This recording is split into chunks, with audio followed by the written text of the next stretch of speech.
यह है सांप खाने वाली चिड़िया, जो कि जहरीले से जहरीले सांप, कोबरा जैसे सांपों को भी जिंदा निगल जाती है। तो फिर अब सवाल ये आता है कि ये पक्षी आखिर है कौन सी।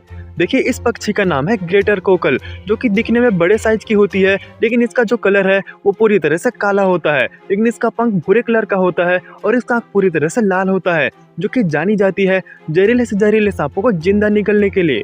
और ये कोबरा जैसे सांपों से भी भिड़ जाती है और उसके बच्चों को तो जिंदा ही निगल जाती है, वो भी कच्चा ही।